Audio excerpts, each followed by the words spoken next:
Hi hello friends, welcome to Namaste India cooking channel. ಇವತ್ತು ನಮ್ಮ ಚಾನಲ್ನಲ್ಲಿ ಸಿಹಿ ಅವಲಕ್ಕಿ ಅಥವಾ ನೈವೇದ್ಯಕ್ಕೆ ಮಾಡುವ ಅವಲಕ್ಕಿ ಮಾಡೋದು ಹೇಗೆ ಅನ್ನೋದನ್ನು ನೋಡೋಣ. 1 ಕಪ್ ದಪ್ಪ ಅವಲಕ್ಕಿ ಅಥವಾ ಗಟ್ಟಿ ಅವಲಕ್ಕಿಯನ್ನು ತಗೊಂಡಿದ್ದೀನಿ. ಇದನ್ನು 2 ಬಾರಿ ತೊಳೆದು ಸ್ವಲ್ಪ ನೀರನ್ನು ಅದರಲ್ಲೇ ಉಳಿಸ್ಬೇಕು. ಇದನ್ನು 10 ನಿಮಿಷದವರೆಗೂ ನೆನೆಯಕ್ಕೆ ಇಡ್ತಾ ಇದ್ದೀನಿ. ನೋಡಿ, ನೀರೆಲ್ಲ ಹೀರ್ಕೊಂಡು ಅವಲಕ್ಕಿ ಚೆನ್ನಾಗಿ ನೆಂದಿದೆ. ಇದನ್ನು ಒಂದು ಕಡೆ ಹಾಗೆ ಇಡ್ತಾ ಇದ್ದೀನಿ. ಬಾಣಲಿಯಲ್ಲಿ 1 ಟೇಬಲ್ ಸ್ಪೂನ್ ತುಪ್ಪ ಹಾಕಿ ಬೇಕಾದಷ್ಟು ಗೋಡಂಬಿ ಮತ್ತು ಕಟ್ ಮಾಡಿರುವ ಬಾದಾಮಿಯನ್ನ ಹಾಕಬೇಕು. ಸ್ಟವ್ ಅನ್ನ ಲೋ ಫ್ಲೇಮ್ ನಲ್ಲಿ ಇಟ್ಟು ಲೈಟ್ ಕಂದು ಬಣ್ಣ ಬರೋ ರೀತಿ ಇದನ್ನ ಹುರಿದು ತುಪ್ಪದಿಂದ ತೆಗೆದು ಒಂದ್ ಕಡೆ ಇಡ್ತಾ ಇದ್ದೀನಿ.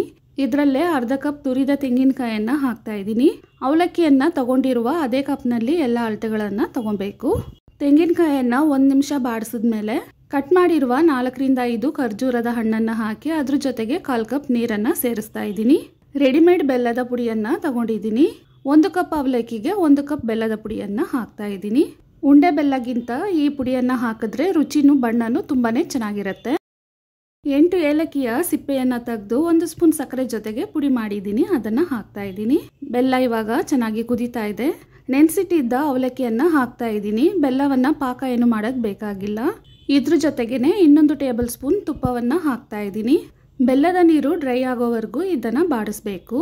ಉಂಡೆ ಬೆಲ್ಲವನ್ನ ಯೂಸ್ ಮಾಡೋದಾದ್ರೆ ಆ 1/4 ಕಪ್ ನೀರಿನಲ್ಲಿ ಬೆಲ್ಲವನ್ನ ಹಾಕಿ ಕಾಯಿಸಿ ಶೋಧಿಸಿ ಆಮೇಲೆ ಯೂಸ್ ಮಾಡಿ. ನೋಡಿ, ಈ ರೀತಿ ಆದ್ಮೇಲೆ ರೋಸ್ಟ್ ಮಾಡಿರುವ ಡ್ರೈ ಫ್ರೂಟ್ಸ್ಗಳನ್ನ ಹಾಕ್ತಾ ಇದ್ದೀನಿ. ಸ್ಟವ್ ಅನ್ನ ಆಫ್ ಮಾಡಿ ತಟ್ಟೆಯನ್ನ ಹಾಕಿ ಮುಚ್ಚಿಟ್ಟು 15 ನಿಮಿಷದವರೆಗೂ ಇದನ್ನ ಹಾಗೆ ಬಿಡಬೇಕು.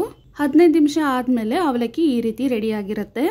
ಇದನ್ನ ಪೂರ್ತಿಯಾಗಿ ತಣ್ಣಕ್ಕಾಗಕ್ ಬಿಟ್ರೆ ಅವಲಕ್ಕಿ ಬೆಲ್ಲವನ್ನ ಸಂಪೂರ್ಣವಾಗಿ ಹೀರ್ಕೊಂಡು ಬಿಡಿ ಆಗತ್ತೆ.